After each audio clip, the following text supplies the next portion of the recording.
may not have been able to get up. Okay. Okay. Welcome. Welcome, Ade Olumide. I'm mayor candidate for Ottawa, and thanks for coming on and doing this interview. Um, so if you're ready to start, where do you currently work? Well, firstly, thank you for having me, David. Right now, I'm working on changing legislation, interpretation of legislation. So that's to do with representative democracy. And that's something that spans Canada, the US, Europe. Basically, we have a situation where the Constitution does not permit political parties to expel candidates without giving a Section 1 charter right reason. It also does not permit expulsion from caucus, and it also does not permit floor crossing. But that has never been adjudicated in Canada or Europe.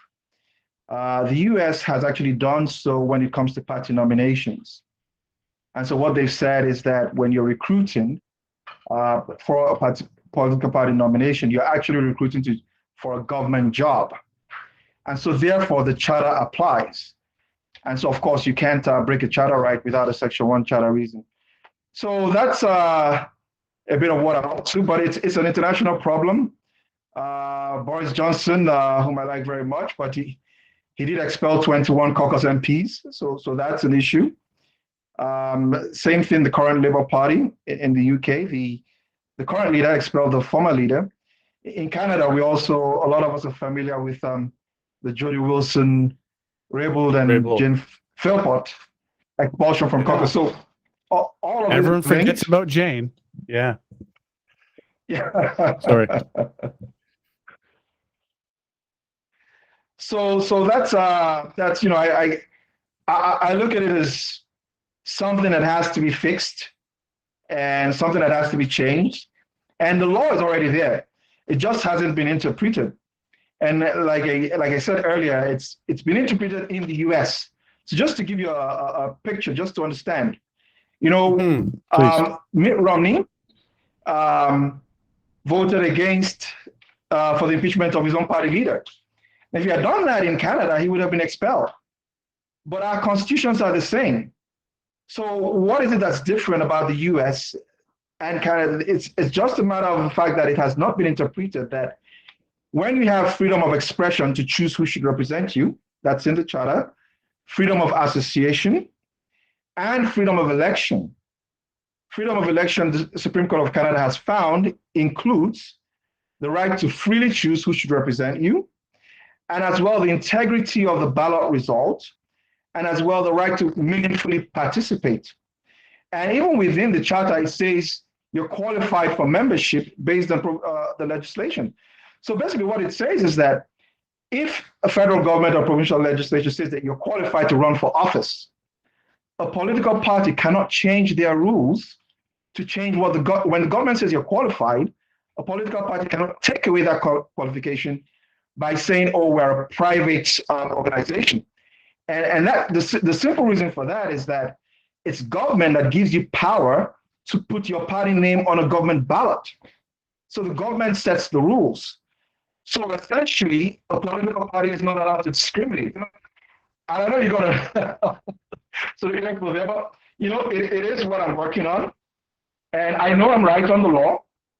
Like I said, the US has done it. It's just a case of educating the rest of the world.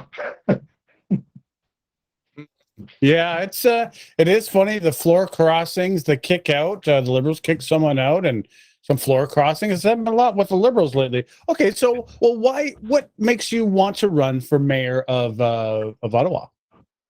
Yeah, and just before I quickly jump into that question, I just want to quickly say this. Floor crossing, people just think, oh, it's always been like that, and it has since political parties have existed for 300 years. But to put it in a visual way, the election result is determined by one, the name of the candidate, and the party caucus. So when we count, when we say it's a dog-fought majority government, That's because you got X number of seats. So then when you say you cross the floor, what you've done is change the election result without the permission of the voters who sent you there. So whether it's the individual doing it or the party doing it, it's a violation of the Constitution. But anyways, I'll move on to because you touched on floor crossing. Well, I know on that though, I know people were get upset in the riding because there's two ways to vote. In my opinion, there's three, but two ways is you either vote for the party or you vote for the person who you believe will be best in that riding of the other candidates, you know. So sometimes a lot of people just vote for the party and they're like, the candidate who? So no, I see where you come from. It needs some. I do agree that it needs some work. Which way it goes, that needs up for debate. But sorry, carry on. What makes you want to run for mayor? So moving on to the mayoral aspect. Now it's something I'm working on called 120 Days Police Complaints Bill of Rights. And this is something that I've presented to council a number of times, which they have not picked up on. And, you know, whatever the reason, you know, I can say, but it's a national problem, okay? And it's a problem that disproportionately affects visible minorities, disproportionately affects indigenous people, and disproportionately affects female police officers. Because we have two types of complaints. You have complaints from the public, you have complaints from other officers who work for the police. Now, as you're probably aware, the whole country is aware that this is also an issue within the military. Okay? So what we have is a situation where we have had a culture of covering up misconduct. Now, to be clear, I am pro-police. Okay, we're talking about maybe 10% of the police force that's given, you know, this bad name. But what I'm saying is this. In Ontario, there's no deadline to issue a decision on an investigation. So you actually have situations where some investigations, 4 years, no decision. You know, there was a lady complaining on the CBC, 15 years. They didn't even open the investigation. So these issues are being covered up. And what I've simply said is this.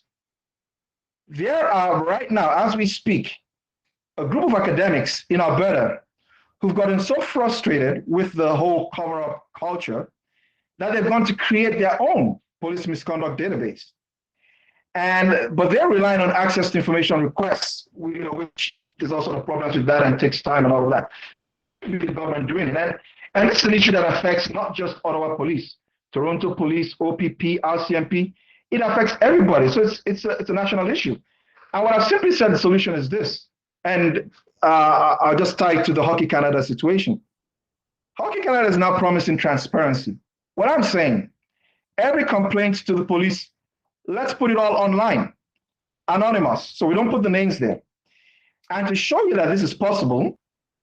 Well, this is that can be used for abuse, though. I'm sorry, I need to interject. Yeah. Well, the accusation, and we see it in the States, an accusation nowadays is enough of a charge, so that I instantly will know will be abused by people who want political reasons. Never mind, but no, I hear it. The issue is an issue. But I really like this interview because it shows shaming someone for an accusation is what they're doing right now with military people. All they have to do is accuse you, and you're done. And now you've lost a position. Like that to me is not the law. That's now now I'm not 100%. I know what you're talking about, but the law needs. The problem needs to be blind. The law needs to be blind, and it is not blind with this new social media, which it creates. Whoever is the most angry is going to have the most evidence put forward. Well, I don't know what I'm saying. So sorry, Gary on. Yeah, I agree with you, and I didn't follow the Amber Heard trial, but I heard snippets of it covered in the media. So there are issues. I totally agree with you. But let me say this. I should have said a 120 days, because that's what I've called it, a 120 days police complaints bill of rights. Now, what that means is this. I've looked at all the police acts. In Newfoundland, you have 90 days to issue a decision. In New Brunswick, you got 60 days, no extensions. So, but Ontario, there's no deadline. So what I've simply said is this. Whatever you want to do, cover up or whatever it is you want to do, you have 120 days. Once that 120 days is over, the decision goes online without a name. Now, if for whatever reason you want to take more than 120 days, put your reason there online. If you want to redact the reason, fine, redact it. But when the investigation is complete, we will be able to see if you lied about the reason to redact. Because a misconduct investigation, it's not a criminal investigation. It's like the HR of any company investigating their own employee. So generally, a lot of these investigations, it hardly would you ever have a misconduct investigation that takes more than a week. So if you're going to take more than 120 days, put it up online. And to show you that without names is doable, the Ontario Privacy Commissioner, they deal with all sorts of access requests. Some of the requests they deal with actually relate to criminal proceedings, but all their decisions are online, no names. So there's no harm done. But what it does is that we will now see some transparency so that we, the taxpayers, can hold the police chief or the police services board accountable. So, for example, if there's a lady who has made a complaint, or a gentleman, or whoever as the case may be, and there has been no decision in 120 days, we can hold the police board accountable. So that is once you put transparency on it, the issue of what the sanction should be or not be if there's an investigation and it's proven, that's a separate discussion. And I'm not saying that I proposed a solution there. The solution that I will just propose is transparency. Because right now, only about 1% of complaints ever reach a hearing. There was a case in Ottawa. A police officer was accused of sexual harassment, whatever, and 4 years before it got to a hearing. Now, just when the hearing was about to start, the police board, they paid off the police officer so that the hearing can end, and then there was no, it all got hushed. So what I'm simply saying is that this creates a culture, and there are, I would say, thousands of people suffering in silence. And I proposed a solution, and no one. And by the way, I found a councillor in a big city. I don't want to mention the city, but you might be in the city, but who has agreed with what I have to say. So, and then we have, I think there were 5 different cities: Idaho, New York, Alberta, and some of the organizations who got together to put together this database. Some of them were from academics, some of them were media, and one of them was the actual law enforcement association, who say, look, bad cops, they actually hurt good cops as well, because they hurt the reputation of good cops. So we don't want bad cops in the force as well. So let's put some transparency there, and then that will create a culture. So even if you're the police chief, for example, and somebody does something, even if the person is related to you by blood, they know, let's just say to your brother, say, look, I love you, you're my brother, but in 120 days, what you did is going to be online. So whatever the investigator, and I'm not in charge of the investigation as a police chief, there's an investigator, but the investigator has to issue a decision within 120 days, because that is the guideline given by the OIPRD. Yeah. Well, you're going into details. I love it. Well, there's an expression. Justice delayed is justice denied, and I think that's where your sharp end of that point is, and you would like to see that, and then that's a point that not many people can argue with, because it's a very valid expression. Okay, so what are going to be your strategies to win? I see it. You're going into obviously it's the policing file is a big part of your campaign, but what other strategies do you have that you're going to be using to go forward on your mayoral campaign? Well, I'll tell you that as the former president of the Municipal Taxpayer Advocacy Group, I convinced 37 municipalities across Ontario to pass a motion that hydro should be affordable. And this was in the height of the wind days, but anyways, we'll leave that alone. But my number one campaign platform is a 1% cap on property taxes. I think it's unfair that we keep going to the well of the taxpayer, and believe it or not, I'm actually a supporter of the late Rob Ford. I admire his I'm not saying he did have some personal feelings, but in terms of him in the heart of Toronto, I don't know how he did it, but in the heart of Toronto, he was able to take a taxpayer message and move forward on that. And certainly that's something I want to do here, a 1% cap. There's been a lot of talk about free transit. And for me, I think taking care of the environment is important, but I'm not willing to ask the taxpayer to pay for it. So what I've said is this: let's have a 4-year hiring freeze, because we're going to lose people by attrition every year, maybe 5%. And I could save about $63 million with that. Now, what I could then do with that money is say, for people making $53K and below, you can have free transit. Because I don't see why I should pay, free transit for people who can afford it. And just as a segue, I also don't see why I should be subsidizing the how do you say, the electric cars of millionaires. Let them buy their own electric cars. Because from my point of view, a lot of people earning 53K and less, they actually don't even have a car. And if they did, it's certainly wouldn't be an electric car. So why would you ask people, taxpayers who are making 53K or less, to pay for the electric cars of, I'll not mention any names, but I think you know where I'm going with that. Now, Yeah. You did ask what my strategy is. Well, I am 100% convinced, okay, that I can win if the media interview me. It's as simple as that. Now, with someone with such a great ideas, great platform, 20 years track record. I've been saying the same thing for 20 years. So you would say, well, why wouldn't they interview me? Well, I don't know. And just I've never been interviewed since the race started. And well, I know they say there's 3 front runners, but still, the ideas I'm putting forward are not being put forward by any of the front runners. For example, I have said we can have savings in the police department because we have a number of officers, about 400, doing things like HR, planning, finance, and support services like that. So I said, look, those are unsworn positions.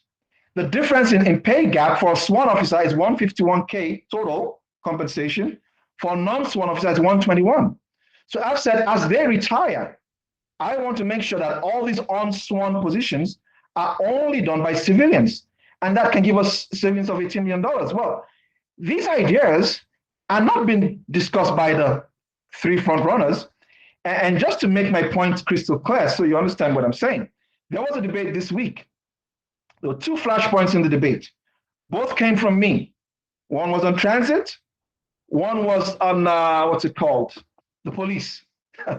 Now, it was so bad that even if they don't want to mention my name, in their clip, so out of, I don't know, 12 or 10 candidates or so, in their clip, there was only 2 people in the clip talking about the debate. There was myself and the front runner. But when they're talking about the clip, I'm not mentioned. My name is not mentioned. And right now, it's a hot issue in Ottawa. Almost every hour, all the 3 front runners are going back and forth discussing transit and police. But I'm not included. And my ideas are not included. So, it is what it is. At some point, somebody will agree to talk to me. And when that happens, the people of Ottawa will see that I'm not just coming with platitudes. I have only 6 platform ideas. I know exactly what I want to do. I know exactly how I want to do it. And I challenge anybody to disagree with what I have to say. I love it. I want people to challenge, because in the end, they will be proven to be incorrect, and I'll be proven correct. So I'm looking forward to be a part of the debate. Yeah, and Silence, hopefully going forward, that this is, it is early days. So I think September is when it's going to pick up. There's going to be more happening, I believe, on all the mayoral races. CBC is going to be picking up on what I've been doing here. Okay, so do you have a team? And if so, who's on it? Well, I have a team. Obviously, it's not as big as the other people's team, the other frontrunners team, But it's a good enough team. I have about 5 people. And I have learned, and this is not my first rodeo, I've learned it's not so much the size of your team, It's you have to have the right strategies in place. I know that I cannot knock on 500 doors, $500,000, right? My previous campaigns, this were political party nomination campaigns, which I did excellently well if I was allowed to run, but that's a separate discussion. So I did a lot of door knocking there. But in this case, it's not about like even if I was able to put together 500 people and we could door knock or something, I would never get to 500,000 doors. So the most important thing is that the same opportunities that are given to my competitors, where the public actually get to hear their ideas, that my ideas also get to be heard. So from my perspective, it's a small team, but it's not determinative of whether I can win this mayor, because the current, it's not like John Tory in Toronto. The current mayor has resigned. So right now there is no incumbent. Now, some of those running, one of them is from the media, so the media love him, understandably. One of them is a current councillor, she's well known. One of them is a former mayor, and that's all well and good. But then give me a chance to debate with them and let the public decide. If the public don't choose me after hearing what we all have to say, I can accept that. But what I think is unfair is a situation where, as we speak, they are discussing police and transit, but it was my ideas, but I'm excluded. And I'll be honest to say that I'm not happy about that. But let's hope that you said the CBC picks up your interview as well. If I get a CBC interview, I'll be sure to send you a text and say thanks. Yeah. I won't be mentioned either. But no, I agree with you that this is part of the reason of this channel is that I think politics and politicians need more of a level playing field. And a lot of times what it needs to be is to be elevated. Not many people watch CPAC except those on CPAC. So it needs to, I believe, more debates, and bringing it to the blue collar is required. So, okay, so imagine we're going to go to Ottawa here. If pennies fell from the sky and you have billions of dollars, carte blanche, no one's complaining where the money came from. What would be your first your first project, for your legacy in Ottawa? Well, as in for the city, within the city of Ottawa, right? Yeah. Well, I would say that I think the biggest problem, I can't speak for Toronto, but the biggest problem we have here is transit. Okay. When we had the whole debate and we went LRT, I'll be upfront and say, listen, I was in favor of bus rapid transit. And I actually, at that debate, I organized the first municipal debate on that through the Ottawa Taxpayer Advocacy Group. Now, bus, and in fact, the media at that time said we defined the municipal election and made it about money. But anyway, that's, I don't know, it was 2011 or whatever. But anyways, but the point I'm trying to make is this. We have the transit project here, the LRT, in the end, might end up costing about $7 to $10 billion. Okay. A bus rapid transit situation would have cost a lot less. At that time, we're talking the entire thing, $2 billion, and we would have it today. So now what we have is the LRT is breaking down, people are stranded, and then we don't have the buses because we laid off a lot of bus drivers. We don't have the buses to backfill when the LRT breaks down. So I think if I had the money, number one for sure will be, I've lived in London. You don't need a car to live in London. You've got your London Underground, you've got your British Rail, you can go to wherever. And I think we can do that with a bus system. Oh, and by the way, I'm the only one saying that we have what we call rural areas in Ottawa, where they don't even get transit. And I'm saying I want to have a shuttle, not within the public sector, but a private will partner with a private company. I want to have a shuttle that can take you from your house to the LRT. So to the LRT subway, because we're spending all this money on LRT, and ridership has dropped by about 50%. And yet we're still throwing more money on the LRT. So I concede the LRT battle. We are going to spend about $10 billion on LRT. But the bus routes, that's wrong, because we're hurting people who can't afford a car, who don't have cars, and we're dropping ridership. So I want to see money spent on buses to increase the urban transit level. But I also want to see that everyone within the city limits has access to bus service. I've been to Seattle; they have excellent rideshare programs there. So transit is my would be my biggest big ticket item if money was not an issue. Yeah, it's transit. Another candidate mentioned it also. It seems, well, it's been breaking down and all that. And I was over in a little bit of time in Europe, and it's amazing how like a car was more inconvenient, like especially Holland, than convenient to get. And people would also move through a train. It was unbelievable. And we just need to change a little bit of mentality. And my one example of bus ridership, or I was taking the GO train, and I was a plumber, right, working plumbing, and I couldn't actually make it to the job site on time if I took the GO train. I worked it out, running crew. So I showed up after everyone, which is, no one likes it when the boss shows up late, right? But it was the earliest possible I could take from Hamilton to Oakville. I was late. So it actually wasn't designed for blue collar workers. It was the 9-to-5ers who got to work on time, whereas it just didn't start early enough. And to me, it cut me out of using it, though I loved it. I could have my bike a little bit, ride a little bike after a shift, to unwind, and no traffic jam. Like if you've been on the 401, daily traffic jam, right? So, yeah, expanding time. And I really like your idea of using private transit into the rural areas because, well, how do you increase an area? And outstanding. Thanks for this interview. Ade. Thank you, David. Again, maybe September we could do this again. I'm going to try to do another run when more people are paying attention. Sounds good. That's okay with you.